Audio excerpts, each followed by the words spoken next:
Olá, tudo bem? Estamos de volta com mais um Filosofia em Foco, um podcast descontraído que, claro, aborda temas, não é, sobre a filosofia de forma mais simples para fazer com que você, aliás, fazer despertar na maioria das pessoas o interesse por esse ramo da ciência, vamos dizer assim, do estudo do saber.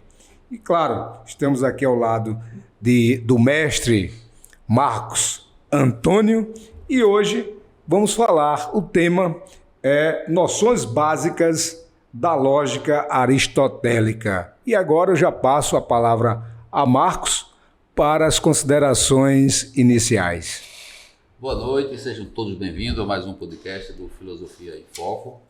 E é sempre um prazer voltar aqui com você, grande jornalista aí, amigo de sempre, nessa caminhada, nessa jornada, né? Hoje estamos com a gravação do 37º episódio do Filosofia em Foco, né? Já temos num instante jornada, passa, né? E dizer que se você está acessando o podcast pela primeira vez, é um novato, né, na plataforma, você se inscreva, ative as notificações e compartilhe, certo?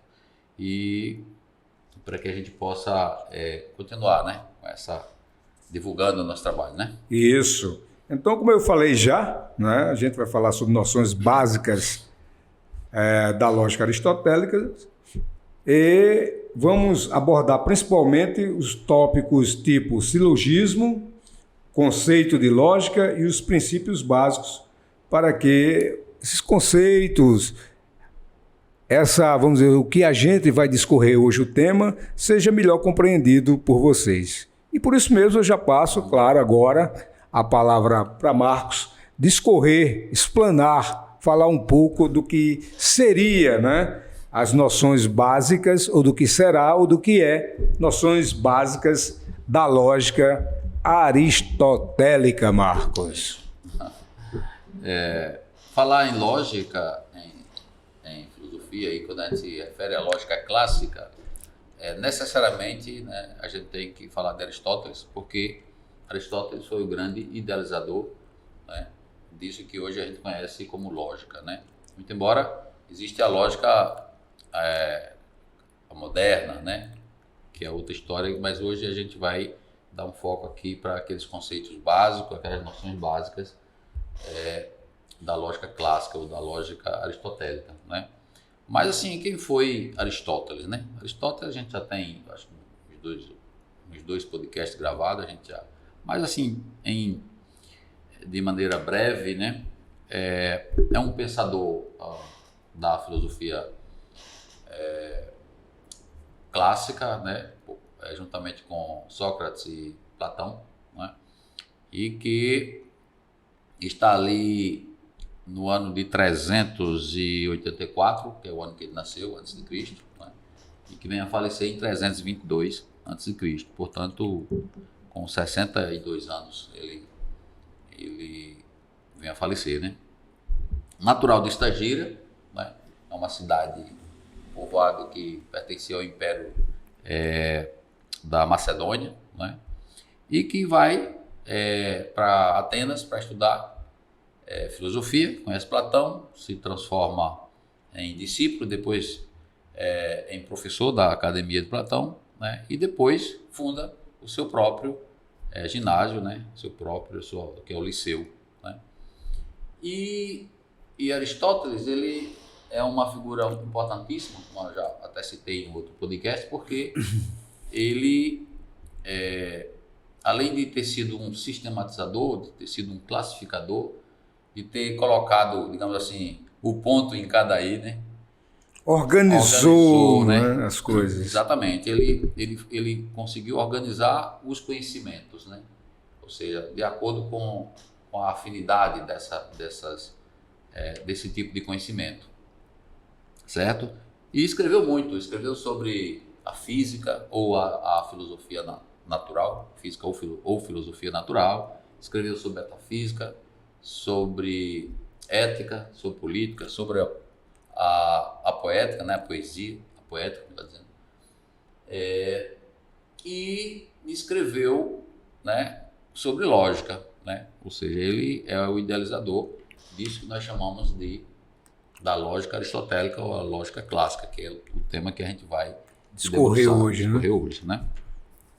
Bom, eu poderia começar com uma pergunta: o que é lógica, né? O que é lógica? Se a gente parar para analisar, Walter, no nosso dia a dia, a gente escuta quando alguém fala. Todo mundo fala, é lógico. Então, não tem lógica. Não tem lógica, né? Não tem lógica, ou então isso é lógico. Era o que eu ia né? perguntar, né? Ia fazer uma interessante dizer. Todo lógico, mundo diz. Né? Não, é lógico que ele disse isso, né? É lógico que ele disse quando isso. A pessoa ou então explica uma coisa que parece clara e parece lógico. E então, quando não tem lógica. Vamos a tal lugar, vamos tomar uma cerveja. É lógico que eu vou. É claro nesse sentido. Nesse sentido é claro, sem dúvida que eu vou. Né? Então, me parece que a palavra lógica, já dentro do próprio senso comum, ela traz uma coisa que evidencia, né, a certeza de algo. Sim. De conhecer, de ter compreendido, ou a não. Certeza pela incoerência, quando eu digo é ilógico. Não tem lógica. Também as duas faces. É uma palavra muito usada, né, no dia a dia da gente. Então, a gente tem essa noção já, né, do que essa palavra lógica traz no nosso discurso diário, né, no nosso dia a dia, certo? Então, me parece que é como a gente diz isso, como se estivesse tirando a conclusão de que a gente entendeu ou não entendeu. Quando eu digo é lógico, então não é lógico, né? É ilógico. Entendeu? Quer dizer, tem coerência ou não entendeu, ou seja, não é coerente. Não é coerente. Né? Então, me parece que a lógica, como Aristóteles apresenta, isso aqui eu estou falando do senso comum, mas assim, já adiantando, ele tem essa perspectiva de fazer com que a forma da gente falar das coisas que existe, do mundo que nos cerca, quando a gente fala com esse embasamento lógico, é como se a gente tivesse uma maior certeza do dizer das coisas. Entendi. Onde a gente minimizasse as chances de errar, mais ou menos assim, né? Certo? Bom, aí a gente sabe que, como eu disse, Aristóteles foi um classificador, né, um organizador, e ele, nessa classificação, nessa organização, ele divide o conhecimento, até já falei disso no outro podcast, mas estou trazendo aqui porque faz parte, assim, para a gente entender a lógica do desenvolvimento do tema, que ele divide o conhecimento em 3 fases, em 3 etapas, em 3 áreas de conhecimento, a saber, né? O conhecimento que ele chama de teorético, né? Ou seria conhecimento teórico, conhecimento que ele chama de prático, que seria a praxis, né? E o conhecimento que ele chama do produtivo, que seria exatamente aquele conhecimento relativo às questões da produção, dos bens de produção, tanto da produção das coisas que vão nos auxiliar no dia a dia, como a produção daquelas obras de arte que serão apreciadas pelo belo, pelo sentido do belo, né, do prazer de contemplar, né, uma obra de arte, por exemplo, né? O artesão, quando fez uma peça dessa, que a gente contempla, né? Então, isso. Nesse sentido, né? Então, ele classifica dessas 3 áreas, né, do conhecimento, mas a lógica, ele não inclui nessas áreas do conhecimento, nem na teorética, nem na prática, que seria a ética e a política, né, que seriam aquelas ciências que vão contribuir ou vão auxiliar no bom desempenho do ser humano com relação às questões da convivência com o outro em sociedade, a política num sentido coletivo e a ética num sentido mais individual, assim, né? Mas ele vai dizer que a lógica, ela vai estar fora dessas 3 áreas do conhecimento. Por quê? Porque ele vai entender a lógica como um instrumento para se realizar algo. ele não vai entender a lógica como algo cujo fim já está nela mesma. Não, ele vai dizer que a lógica, para Aristóteles, não é uma ciência teórica, prática ou produtiva, né? A lógica não possui um fim em si mesmo, mas é usada para investigar e explicar a ação humana. A lógica é uma ferramenta que desempenha seu papel como instrumento para as ciências, ou seja, a lógica tem um papel fundamental exatamente na elaboração das pesquisas e na hora de dizer, explicar aquilo que foi auferido, que foi conseguido através da pesquisa. Isso que ele fala é uma ferramenta, uma né? Ferramenta, exatamente, um instrumento, perfeitamente. Né? Quer fazer um comentário? Não. Perfeitamente. Então, tá lógico. Tá lógico, Dá né? para entender. E aí ele, talvez por isso que esse nome lógica só vem aparecer depois. Sim. Porque em Aristóteles, o conjunto de escritos, né, que ele chama são os primeiros analíticos, né? Ele vai estar num composto que ele chama de órgão.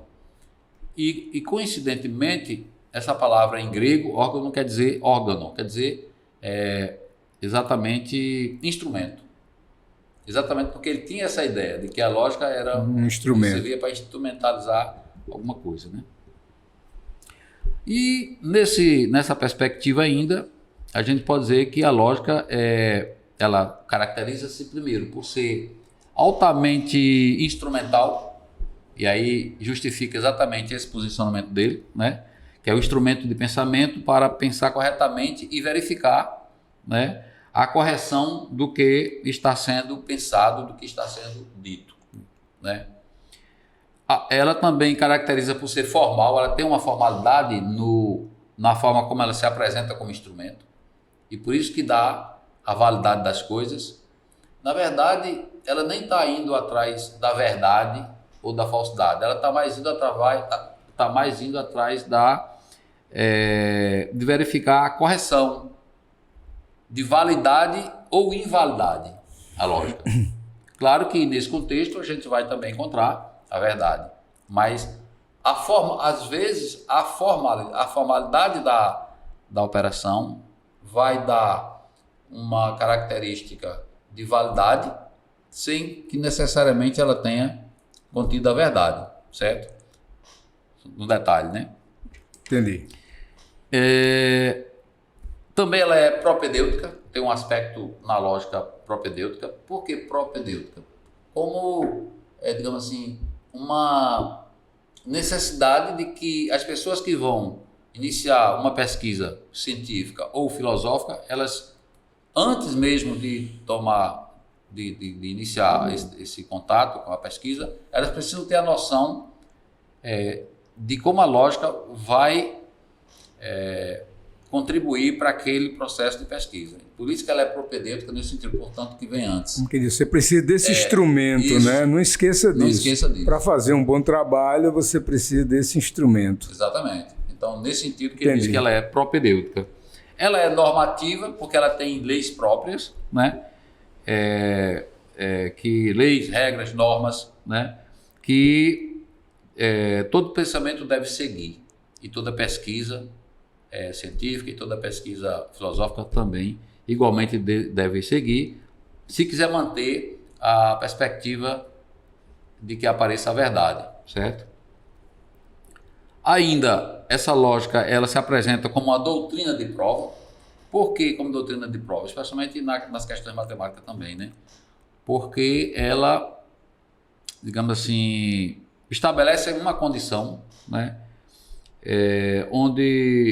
As condições e os fundamentos necessários, né, para que haja essa demonstração, né, para que a demonstração daquilo que se propõe seja efetuada com sucesso.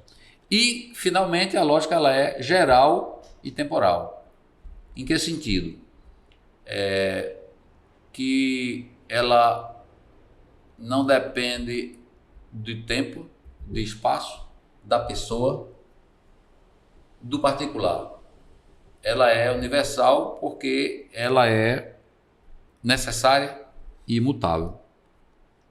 Aqui, o resultado que ela vai dar é como se fosse um resultado matemático. Aqui ou em qualquer lugar.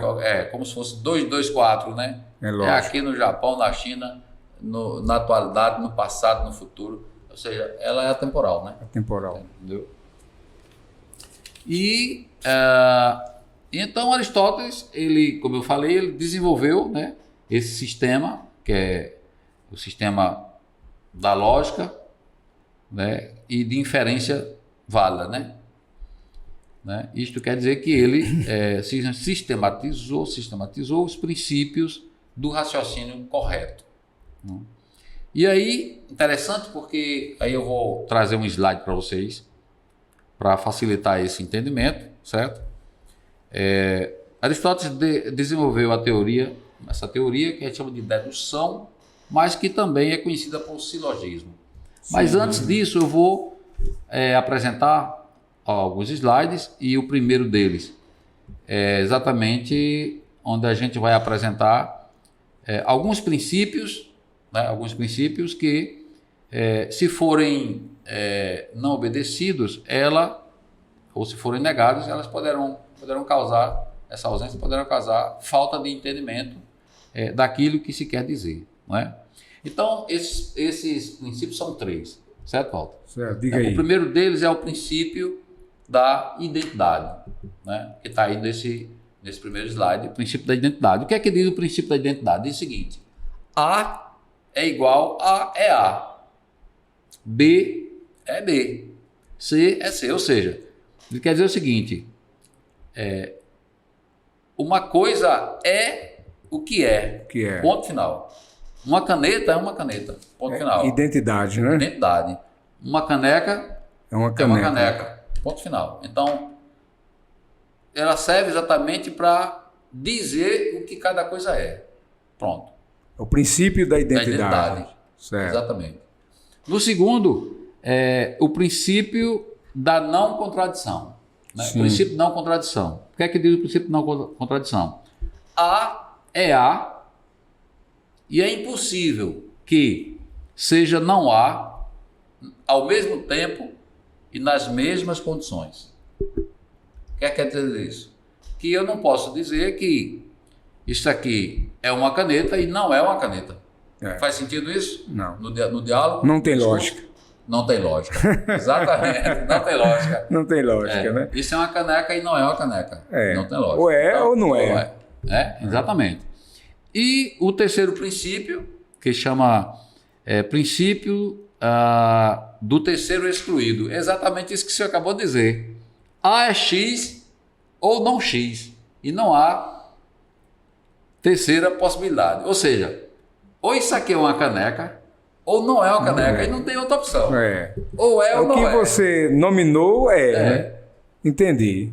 E por isso mesmo a gente toma água na caneca, né? Ou então, café. Nesse slide a gente apresentou agora exatamente esses princípios que são princípios de identidade lógicos, né, que corroboram para que a gente possa dizer as coisas de forma que não haja contradição. É interessante, né? No slide 2, que a gente vai apresentar agora, né, a gente vai trazer o silogismo, que o silogismo é a maneira como a lógica se manifesta. Né? É o objeto principal da lógica aristotélica, né, o silogismo. E é composto por premissas, né, geralmente são 2 premissas, que dessas premissas se infere uma conclusão, certo? E essas premissas podem ser afirmativa, negativa. Por exemplo, quando eu digo afirmativa, quando eu digo, de acordo com o que está aí no slide, S é P. Quando eu digo S é P, eu estou afirmando. Né? Sujeito e predicado. Quando eu digo assim, por exemplo, João é grande. Quem é sujeito? João. Predicado grande. João é grande. Então, eu estou trazendo, né, uma premissa afirmativa. Se eu digo a negativa, João não é grande, eu estou negando. Claro. Certo? Então, até aí, né? A outra seria universal afirmativa. Seria todo S é P. Todo S estou trazendo um conceito universal, todo. Então, estou Todo englobando S. tudo. Todo S é P, certo? E a universal negativa é nenhum S é P. É universal também, só que negativo. Negativa. Então, um exclui, o outro inclui. Inclui. Depois nós vamos ter um tipo de premissa que é a singular. A gente falou da universal, agora uma singular. Singular afirmativa, que diz assim: este S é P. Só este. Este S, singular. De todos, um. Este, por exemplo, esta caneta é vermelha. Por quê? De todas as canetas, esta é vermelha. As outras são de outras cores. Então ela é singular afirmativa. Ou então eu digo: esta caneta não é azul. Entendi. Certo? Singular negativa. Negativo. Isso aí, quando a gente for ver o exemplo do silogismo, a gente vai ver o enquadramento, né? Necessárias seria um outro tipo, que é quando o predicado está incluso no sujeito. A gente diz que é uma premissa necessária. Por exemplo, todo triângulo tem 3 lados.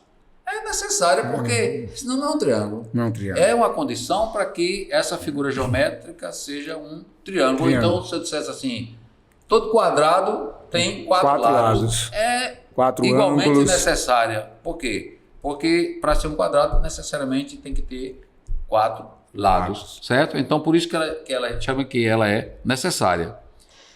O outro tipo de premissa seria não necessárias ou impossíveis, né? Aí o predicado jamais poderá ser atributo do sujeito. Por quê? Por exemplo, nenhum triângulo tem 4 lados. Verdade. Né? E esse atributo do sujeito não pode ser, Com certeza. porque o triângulo não tem 4 lados, não é isso? Então, Ele é o contrário de quando então você afirma que né? todo triângulo tem 3 lados. Nenhum triângulo tem 4 lados. E as possíveis, essa é interessante, que diz o predicado pode ou não ser atributo do sujeito. Pode ou não. Não ser, ou não. Veja bem, todos os homens são justos. Essa frase existe, ela tem validade? Tem. Todos os homens são justos. Tem validade, mas ela é verdadeira? Não. Não necessariamente. Pode ser ou não. Poderá ou não, entendeu? Mas o que eu quero dizer é o seguinte: ela é uma frase lógica dentro do que a gente vai chamar de possíveis, porque ela traz o conceito, traz o enunciado da premissa. Todos os homens são justos. Tudo bem. A gente compreende a frase, entende, mas é verdade? Duvida, né? Entendeu? Tem a dúvida. Então, exatamente. Então, na verdade, ela traz esses são os tipos as formas como as premissas podem se apresentar, né? Dentro. E no terceiro slide, que vamos discorrer sobre as propriedades do silogismo e suas conclusões, né? Esse que a gente vai apresentar agora. Então, o silogismo é como um estudo de correção, né? Portanto, de validade, ou de incorreção, portanto, de invalidade dos argumentos encadeados, segundo as premissas das quais é lícito se extrair uma conclusão. Porque no silogismo a conclusão vem do ato de inferir das premissas ou do ato de se deduzir das premissas, né? Sua validade depende da forma, né? E não da verdade, como eu te falei antes, né? Você vai encontrar silogismos que não são verdadeiros, entretanto eles estão formalmente corretos. Válido, melhor dizendo, o termo não é correto, válido. Estão válidos, né? Desse modo é possível distinguir argumentos bem feitos, formalmente válidos, dos falaciosos, né? Ainda que a aparência nos induza a enganos. Então, quais são os tipos de proposições que a gente vai encontrar no silogismo? Proposição contraditória, né? Quando se diz que todo S é P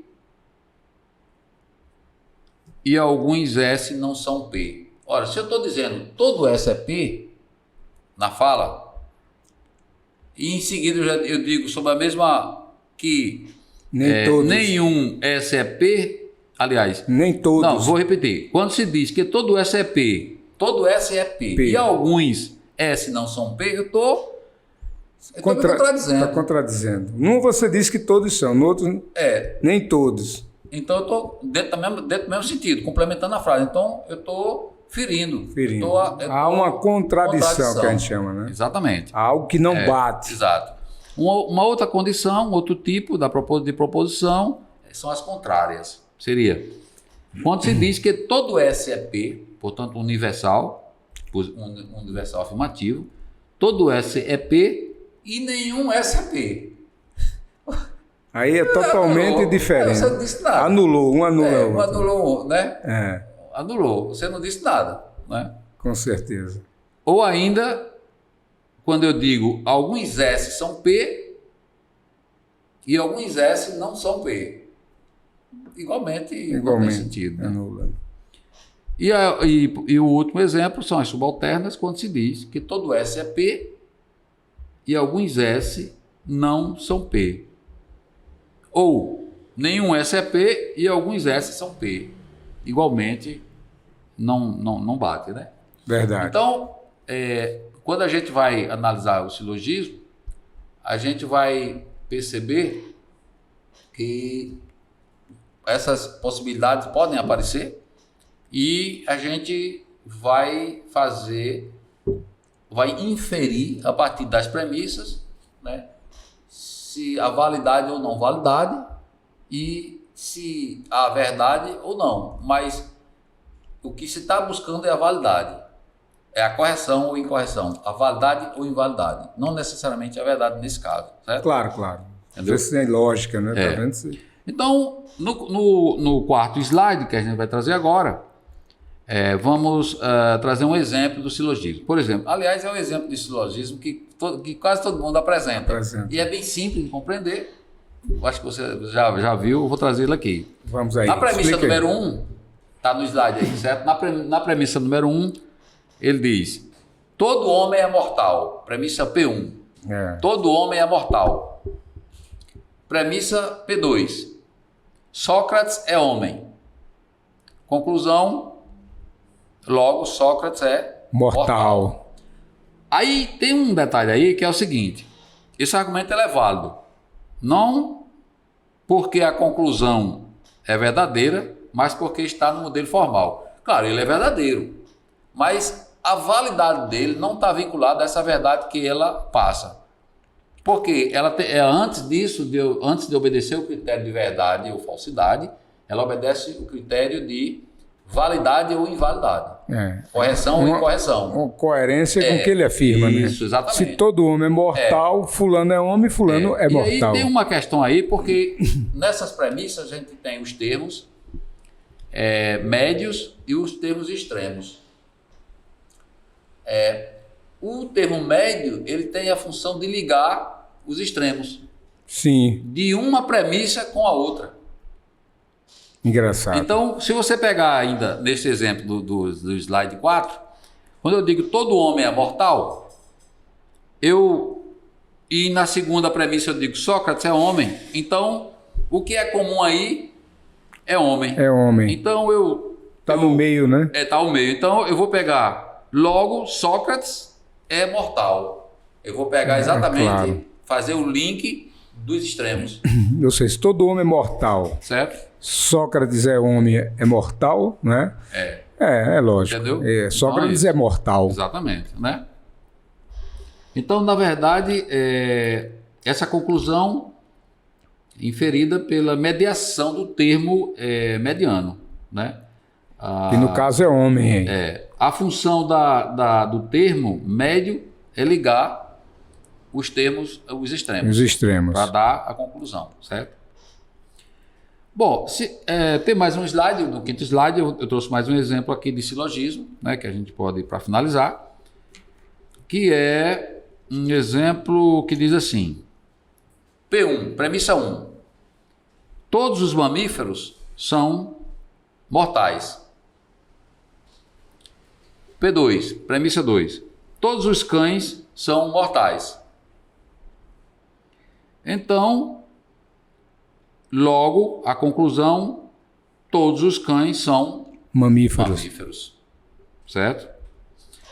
Então, assim, eu tentei fazer essa abordagem trazendo os slides para tentar facilitar. Ilustrativo, né? A parte ilustrativa, né? Que eu estou falando, né? Se pudesse ver, porque o tema realmente, né? Eu me aventurei a trazer esse tema. O pessoal parece que, quando fala em lógica, o pessoal acha que é mais para matemáticos, não é isso? E a matemática era muito ligada à filosofia, né? Sim. Então, muita gente acha que é difícil, mas, claro, da forma que você vem explicando e com ilustração, a ilustração é um exemplo, vamos dizer assim, iconográfico, que tem imagem, né? Que melhora a compreensão. Bom, não sei se eu consegui, digamos assim, passar, né, a mensagem do conceito de silogismo de maneira que possa ser compreendido. Ser compreendido. Eu penso que sim, principalmente com esse artifício que a gente traz hoje ao nosso podcast, que é a parte ilustrativa, né? Com imagens a partir dos slides que você apresenta. Então é isso, né? Chegamos ao final de mais um podcast, Filosofia em Foco. Já agradeço a sua atenção, a sua audiência e digo que, como o Marcos sempre diz, se você sintonizou, se você ligou, né, na plataforma, no YouTube e viu o nosso canal, não é? Você deu um like, né? Também você tem que acionar o sininho, não é isso, Marcos? Então, eu agradeço e já desejo uma boa compreensão para todos. É isso, obrigado mais uma vez e até o próximo episódio do Filosofia em Foco.